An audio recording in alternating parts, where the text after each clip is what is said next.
Afternoon, everybody.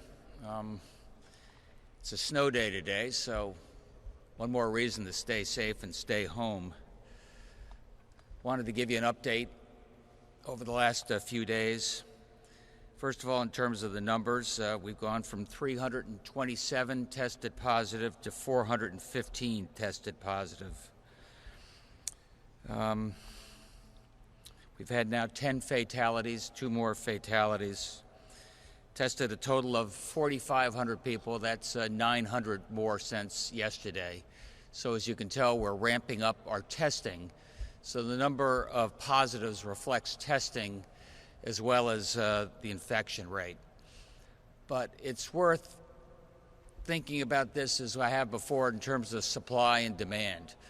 And the supply, first of all, is our healthcare supply, our capacity to take care of the number of people who are sick today and what we anticipate over the next 3, 6, 9 weeks. And if you look at those numbers, we've heard some startling statistics that we tend to double the number of people who are infected every 3, 4 days. And that gives us an idea of what our capacity is going to be looking like over the next 4 weeks. Our estimate right now is that about 15% of the people who do get infected end up being hospitalized. Of those who are hospitalized, maybe 5% end up in intensive care. One bit of good news, because Josh and I were on the phone yet again with all the leaders of the hospitals. Right now it looks like the amount of time one spends in the ICU is maybe 2 weeks, where in China it tended to be 4 weeks. I'm looking for good news, and that may be one way that we can add a little bit of capacity to our ICUs. As we continue to think about capacity, we've been working with the hospitals, and there are 3 main buckets, again, where we're trying to focus. And we've tried to make some progress. I got to say the hospitals have really are working at warp speed.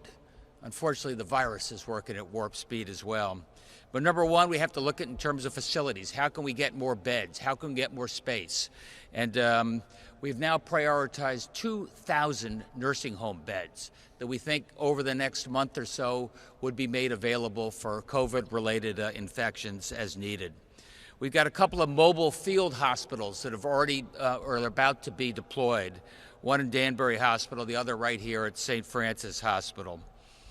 Working with our colleges, a lot of the students left on fairly short notice, and we've got moving vans coming up to some of those dorms now. So we're beginning to prepare to clear out those dormitory rooms so they will be available as extra capacity for intermediate care patients once they're out of the hospital, out of the ICU.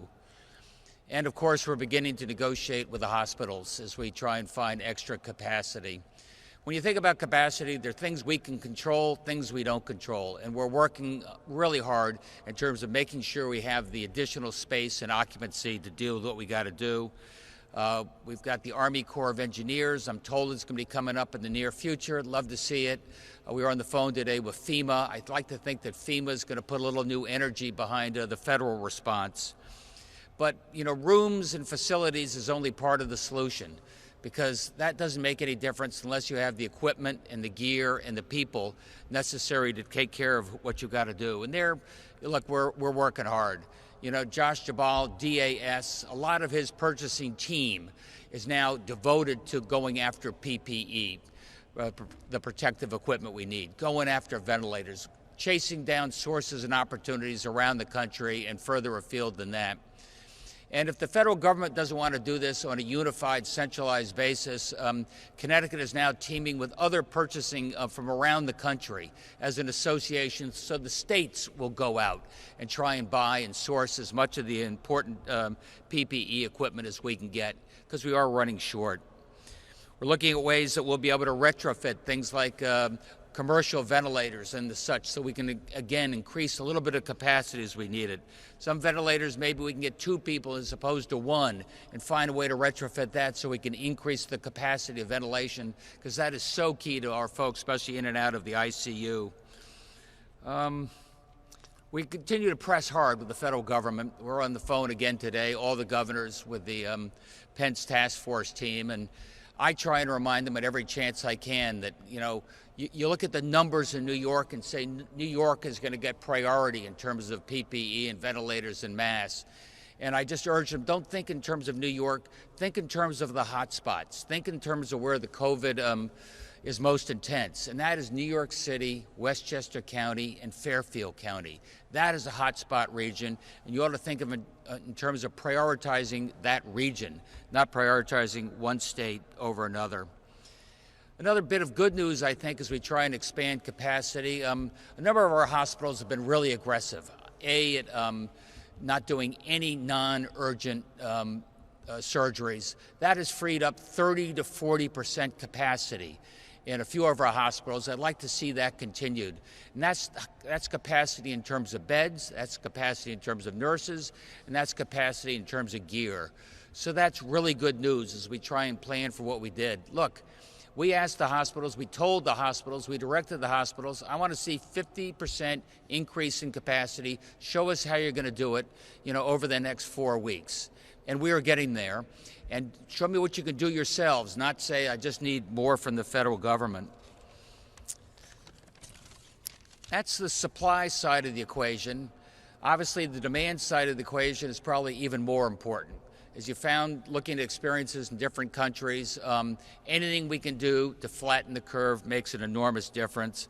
I'm not going to recite the things we've done in the past, but as you know, starting at 8 o'clock this evening, we're going to be closing those non-essential business. Those non-essential people don't have to go to work.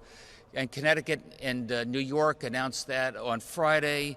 New Jersey announced their similar protocols the same day. Massachusetts announced it just today. And I've got David Lamont here. We can talk through essential and non-essential, but I do urge people to use their judgment. And I'm thinking about it in this way. I mean, why clothing and not hardware? And to me, a hardware store, you need a wrench, your pipe is burst, you got to fix it. That's an essential activity where you probably ought to be able to get access and you need it. Clothing, say, I think you can get that online. We're trying to do anything we can to discourage people from aggregating in big and small groups up and down Main Street. And that's part of what I was thinking about. Is 50 people is your max or 10 people is your max? Look, we've set a stage, it's 50 people. A lot of our towns have said smaller, it's 10 people. But just think realistically about it. Obviously, it's a big auditorium like we are here, and we're spread out. 50 is an appropriate number. If you're in a small coffee shop and you're waiting in line, 5 may be too much. So I can try and dictate as much as I can in the order, but I urge you to use your common sense and do everything you can to stay out of groups, large and small. And if you're over 70, stay home. Beaches. I mean, I've seen a lot of folks are closing beaches and the such. And I understand. I've seen some of the crowds at the beaches at Greenwich Beach, not to mention down in Florida. I understand the need there. What I've asked Katie Dykes to do, who runs our state parks, is try and cap the number of cars going to our state parks. Let's get some volunteers to tell people to keep their social distance. I'm trying to do everything I can to make it possible for you to be able to take a short walk with your family outside as long as you keep your distance, as they say. Every town's going to figure this out in their own way, but I just wanted you to know how I thought about what we're trying to do. Senate still hasn't reached a resolution. They're going back and forth. And obviously, our economic response is in part impacted by how they want to go forward. I can tell you, our meeting with all the governors, they were united on one thing. Give the governors a block grant. Give the governors the opportunity to invest the money coming from the feds in the way that we know it's most applicable. We would probably focus more on hospitals and less on cruise line bailouts. We know what we need in terms of unemployment compensation. We know what we need in terms of Medicaid expansion. We know those are the priorities we've got. I think the governors working closely with mayors and first selectmen, that's where the rubber meets the ground, and I hope that that's where the Senate ends up. Look, I'm so proud of Chris Murphy. He's pushing a bill right now. What small business, I come out of small business. I know the pain small business has. Their revenues are disappearing. They still got those fixed costs. And Senator Murphy is pushing a bill, which I really hope gets through, where there's a forgivable loan to small businesses that do not lay off people over the next 4 months or so. And that's just the type of thing that allows a small business to power through this COVID crisis. It gives us a better chance on the backside of this, to hit the ground and get this economy back going again. And one last thought on thinking about the day after, because I've got an amazing group of people dealing with this crisis every day. But the day after, I still think about our kids. And I think about our kids, hundreds of thousands of kids who are at home missing what could be, months of education. I know that we had said we'd probably have to make up our mind on the schools, and maybe it'd be a couple of weeks. I regret to announce, I think we're going to push off that date where they could possibly open at the earliest to April 20th. And that made Miguel Cardona, our commissioner, and myself think, what can we do for these kids now? I do not want to lose a semester. And so Jan Hockadell and I were at the Connecticut Partnership this morning. That's the partnership between the state and the Dalio Foundation. And really pleased that we've been able to negotiate 60,000 laptops for our high school students. 60,000 laptops at virtually no cost to the state of Connecticut. Laptops are going to mean that not just suburban kids from wealthier areas, but all kids can have an access to online learning and education. Start with Khan Academy, start with Google Classes, start with a lot of free content that is out there right now, doing everything you can to make sure this is not a lost semester, but an opportunity to reinvent yourselves and reinvent education. Jan's been telling me how at high school as well as K through 12, the teachers are really seizing this opportunity. They're starting up, town halls, telephone conferences with their students as a way to keep them engaged, keep them focused on what we've got to do. And that's what part of this announcement is with the 60,000 laptops. We're also working with Verizon and AT&T and Altice and Frontier and all the other cable providers because, and they've been incredible. They said, look, they are going to offer free Wi-Fi in their hotspots to anybody, whether you're a subscriber or not. They said they're going to lift the data caps with all the telecommuting going on right now, make this easier for young people to find this affordable. So not only do you have your laptop, but now you have your connectivity. And every day we're working on amazing content to bring education alive to you remotely. And they're going to be expanding internet access to some of those areas that probably don't have very good connectivity. We're not going to let this period be a loss for our kids. And so, with that, I just want to say, working with the hospitals, working with small business, working with our mayors and first selectmen, working with the legislature on both sides of the aisle, working with each and every one of you, encouraging you to do the right thing, the sensible thing, use your judgment, stay home if in any way possible. We're going to get through this crisis, and we're thinking about the next day as well. Thank you, everybody. Numbers, 415 positives, 10 deaths, 4,500 tested. What can we extrapolate from those numbers? What are they telling us? Matt, go to the microphone so everyone can hear your question. The current numbers, 415 positive, 10 deaths, 4,500 tested. What are those numbers telling us? What can we extrapolate from that? Hi, my name is Dr. Matthew Carter. I'm the state epidemiologist with the Connecticut Department of Public Health. As I've described before, we are actually only measuring the tip of an iceberg. And the real question is, that's the most seriously ill people, the people who are hospitalized, the people who've been tested. No one knows how big the iceberg is under the water, so we can only make estimates. I said last week that for every confirmed case that we have, there are hundreds of people out there. I would assume at this point, I think last week I used the term 3,000 to 6,000. I still think we're at least in the thousands range, because that's, based on my experience, similar with what we would see with influenza at this time. It is expected that for planning purposes, the way I think about this, in an average influenza season, which usually runs from October to April, 10 to 20% of our population gets sick. And that's those numbers, if you do the math, are a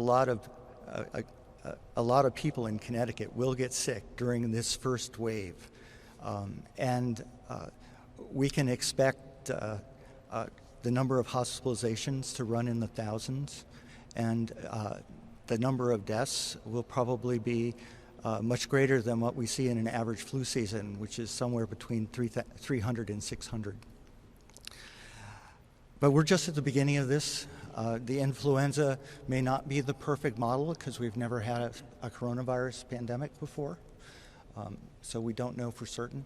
A lot of people ask me to make predictions similar to what you said. I think at this point in time, it changes every day. It depends on the number of tests that are done, the criteria for testing that are done, but the one thing that continues to go up is the number of hospitalizations. It's important to remember that in Connecticut, we are at different places. It's called, you think of an epidemic as having a curve that goes way up and comes down. This is still the acceleration phase where it's accelerating. As the governor said, the number of cases will double every 3 to 5 days. We'll be at a very different place a week from now. You've seen the events in New York City, how much has changed just in 2 weeks. And same for us. It was 2 weeks ago Friday, this past Friday night, that Governor and many of the staff here were standing in Danbury Hospital announcing their first case. So it's only been, 17 days? For many of us, it's hard to remember before that at this point. So what's good in terms of right now, remember, the reason why we put in these measures, social distancing, mitigation measures, is to slow this down. And the reason we're slowing it down is so that we can prevent our healthcare system from being overwhelmed. That's the key. And I think the governor mentioned good numbers in terms of that, making beds available, space available for what we know is coming.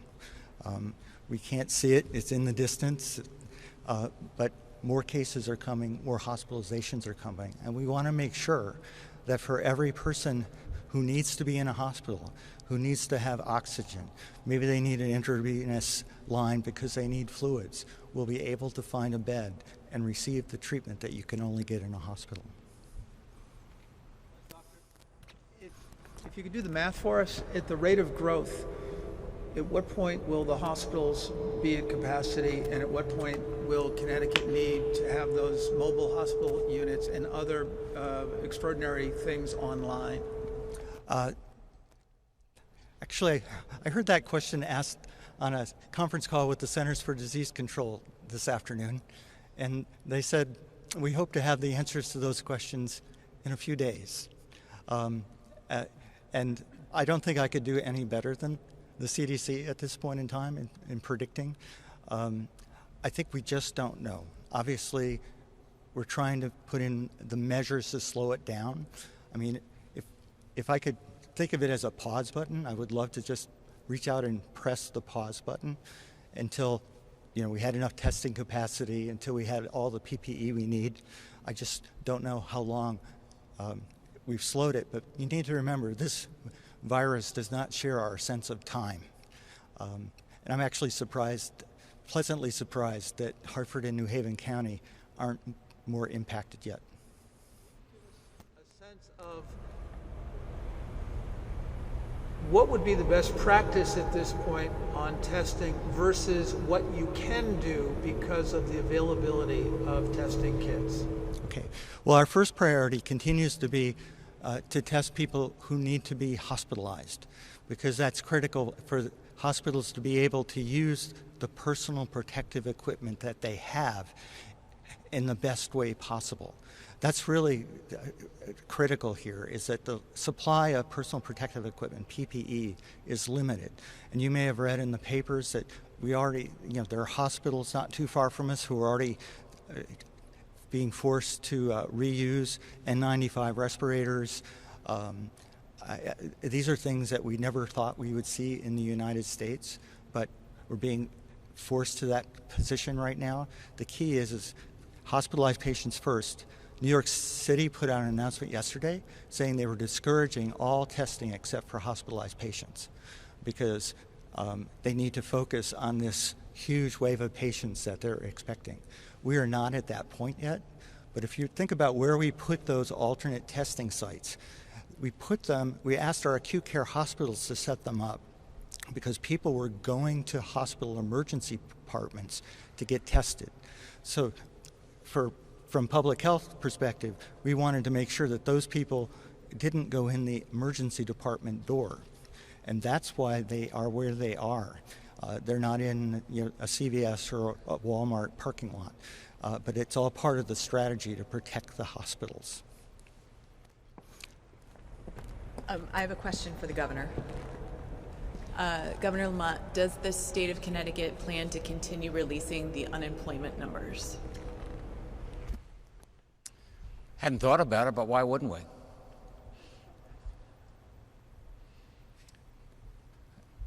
Hadn't thought about it, but why wouldn't we? You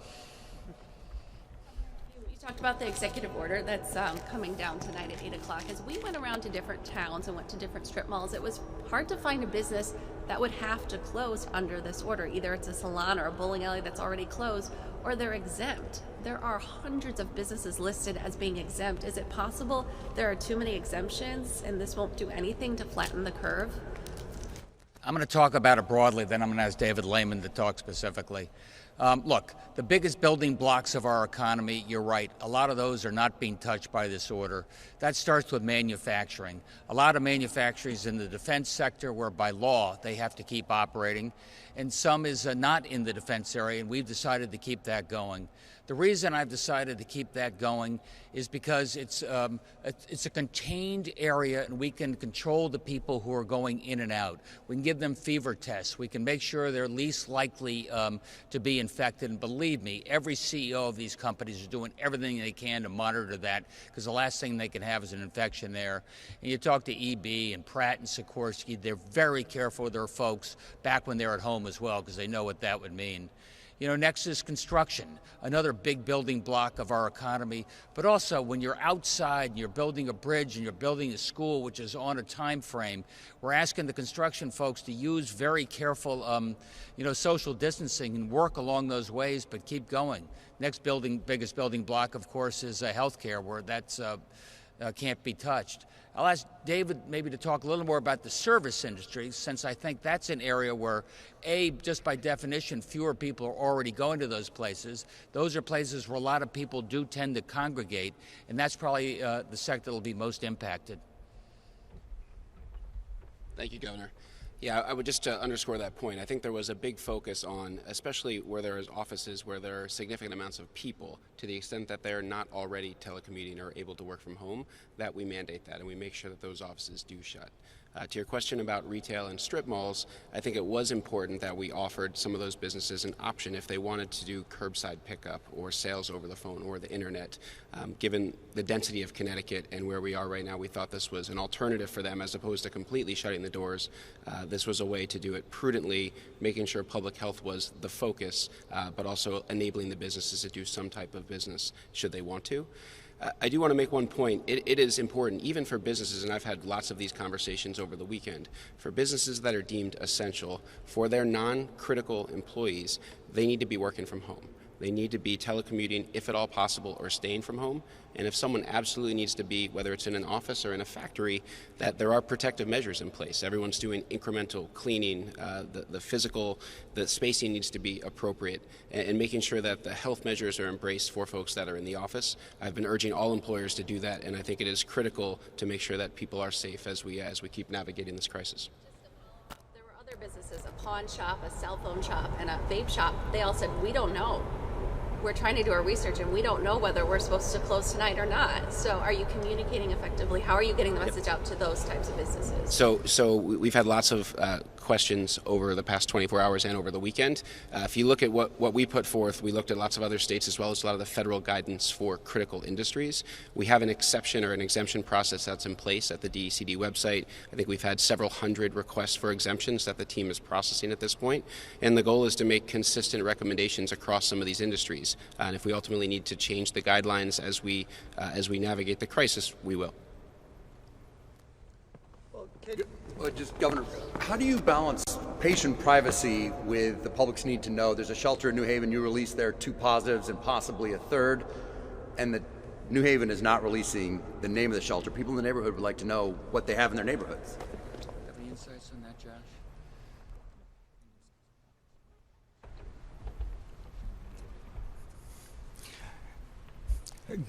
Cases of COVID-19 infection are reportable in Connecticut to state and local health departments. We have in our statute and regulations provisions for confidentiality of that information. And individually identifiable health information can be released if there is a public health need to do so. I don't know the specifics of what you're talking about, the specific case, but I can tell you if you look back at the past few weeks, we've named nursing homes, other places where people have become infected, because from a public health perspective, in a pandemic, I think we have to take a different approach to this in the sense that part of our responsibility is not just to protect confidentiality, but it's also to make sure that we don't create fear and panic in a community when they don't know. And for example, the nursing home case, if we didn't name the nursing home, everyone would think that it was the nursing home where my relative was. And so there is a public health need in a pandemic to be more specific to allay public concerns that are real concerns. I hope that answers your question. What are the prospects of a further tightening of the restrictions on commerce and social life at this point? It's a possibility. Look, we've tightened up the spigot a little bit every few days. And I continue to coordinate with all my fellow governors. We continue to watch this pandemic as it spreads and accelerates. But most importantly, I try and do everything I can by urging people to do the right thing. And if we find at the end of 3 days everybody's still congregating in congested parts of the parks, or everybody's crowded at a pawn shop, we'll make additional changes. Do you anticipate an impact on hospitals in Fairfield County, Greenwich Hospital, Norwalk, and so forth? In other words, from the New York cases, I mean, they're already at 20,000 cases, most of them concentrated in Metro New York. What's the question? What's going to impact those hospitals? Do you anticipate the New York cases impacting on the Connecticut hospitals in Fairfield County in particular? Yeah, I can tell you at Greenwich Hospital there are a lot of New York cases that are going there right now, if that's part of your question. We have to watch that pretty carefully. And also, let's face it, New York City is a bit of a canary in the coal mine. And what you see in New York and Westchester and Fairfield County, as Dr. Carter said, we want to do everything we can to slow that down so it doesn't impact the rest of the state, at least at the same speed. How does that factor into the math you've been trying to do, or trying not to say here today, on at what point will Connecticut hospitals have a capacity issue?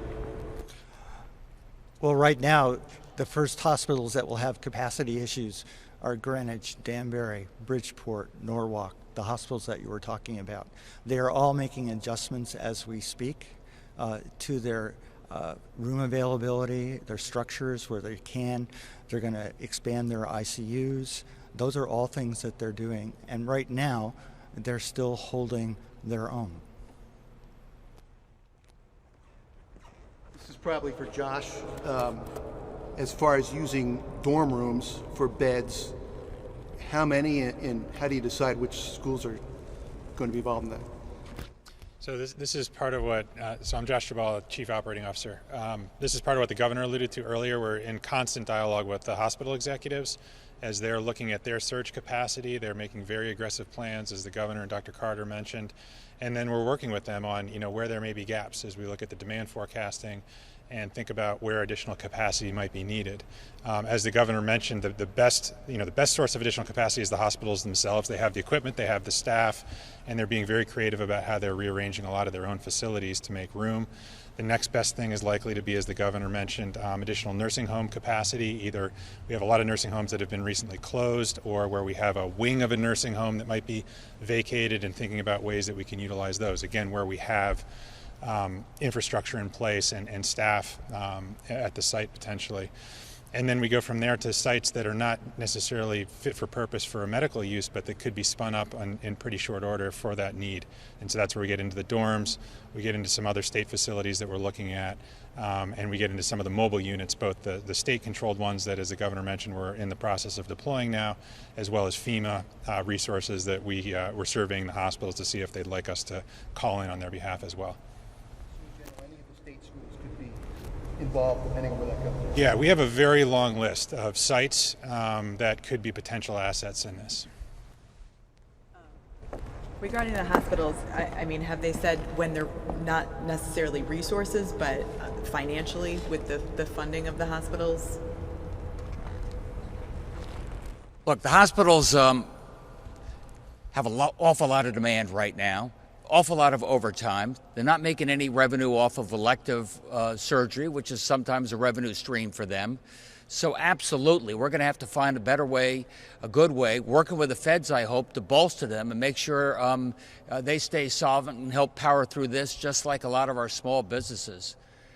I'll tell you, you know, Mark, everybody says, you know, what's the timing and when do you hit capacity, what's going on? What are the big variables? The variables are we continue to expand capacity as best we can, as we described. We're finding a little bit of good news, as Dr. Carter represented, that perhaps outside of Fairfield County, we're able to slow the demand a little bit, if not more than that. So in the timing of this, slowing of the demand, number of people who have to be in the ICU, these are all variables we're looking at carefully to see whether we're 3 weeks, 6 weeks, 9 weeks, or we can get through this thing in a reasonable period of time. I also thinking about the next day, though, and I'm looking at what's going on in Asia right now. We look what happened in 1918, where we took our eye off the ball when we thought, oh my gosh, it's July, not as many people getting infected. And, you know, 4 months later, you saw some infections creeping back again. So we're thinking long and hard about how we get through this potential surge, and more importantly, how we keep Connecticut safe for the foreseeable future. The state parks, Sleeping Giant was filled to capacity over the weekend. You said Katie Dykes is going to curb the amount of cars allowed in. Can you give us some specifics about how much of a reduction you're looking for, and is it at every state park? I think it's every state park. I think we ought to be consistent. Some of the parks are loved to death. Some are, you know, I took a little walk. It was very private. I loved it the other day. You know, in terms of those numbers, let me talk to Katie about it. But obviously, people have got to be clear. When I was taking the walk with Andy the other day, there were clumps of teenagers. Maybe if it wasn't a crowded park, but every once in a while you'd see 6 kids walking in a very tight group. You just say, maybe it'd be better if you could just stay a little bit apart from each other. Parks aren't too small, the groups are too tight. Do we have any indication on the amount of recoveries that we've seen so far in our state? Anybody do you have that information on recoveries? I think we got to get back to you on that, sorry. Or how long it takes? Like some good news, we're looking for how long it... Well, I mean, I can start. What I told you is what I heard from the hospitals today, so it's fresh information, is where perhaps in China you were spending 4 weeks in the ICU. We're spending maybe 13, 14 days. You're not out of the woods at that point. Maybe you go to an intermediate clinic. Maybe you go to one of the nursing homes we're retrofitting. There are a variety of things we can do. But I think you're going to find we have an amazing hospital system. I think you'll find our cure rate is better. I think you'll find our cure rate is faster. And certainly for younger people, people under the age of 50, people younger than me, for 90+% of you, it's going to be like a bad case of the flu. Everybody else, stay home. Thanks, everybody. Just really briefly, we're doing around like 1,000 tests per day, but we're hearing that there's a slow turnaround for the results of those tests. What can be done to kind of speed that up?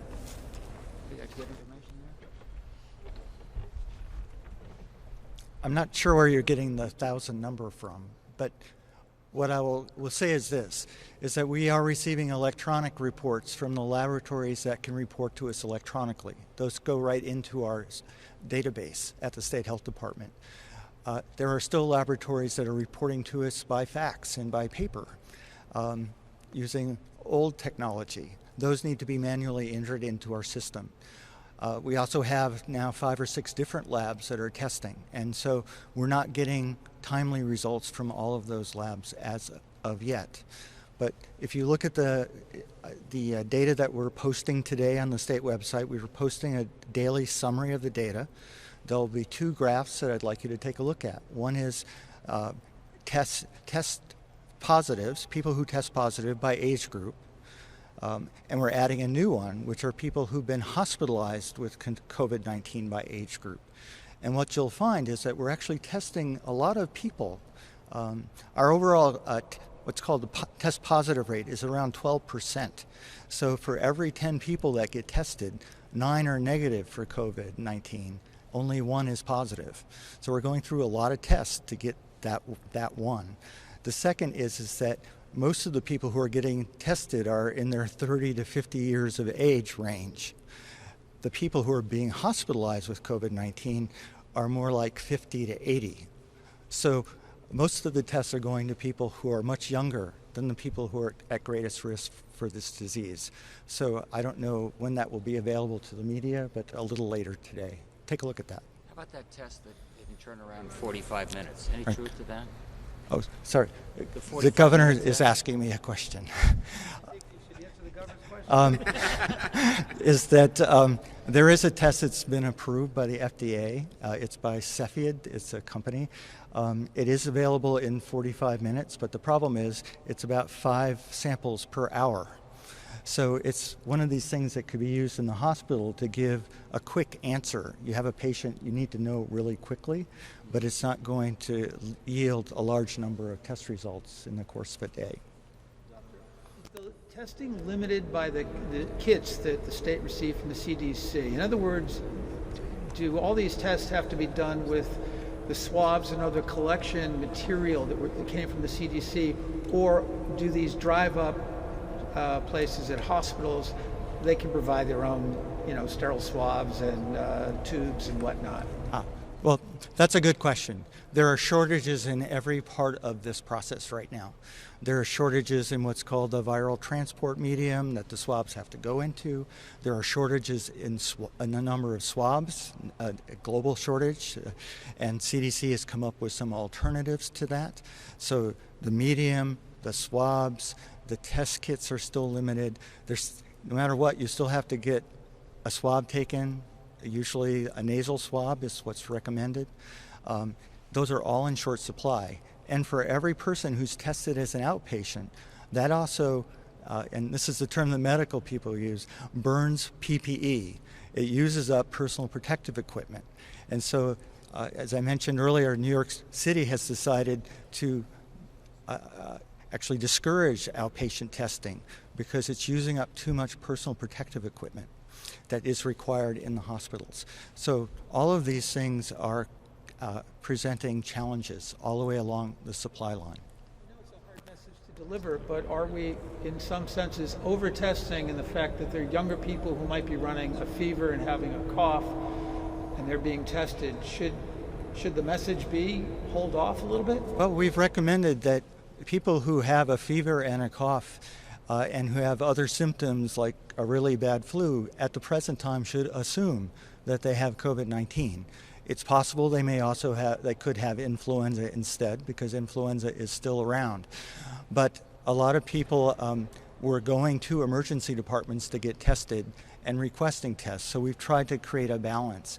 But if it comes to the point where personal protective equipment needs to be even further rationed, we will need to ration it for patients who are hospitalized and the people who take care of them, and discourage outpatient testing.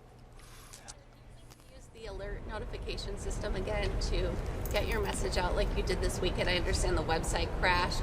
Some people weren't sure what it was and they thought it was a scam and they didn't want to click and open it up. I don't know if you're working. Well, through some issues. the telephone alert, I just wanted to do anything I could to stem a lot of rumors that are out there. And I wanted to tell everybody what I meant by stay safe and stay home.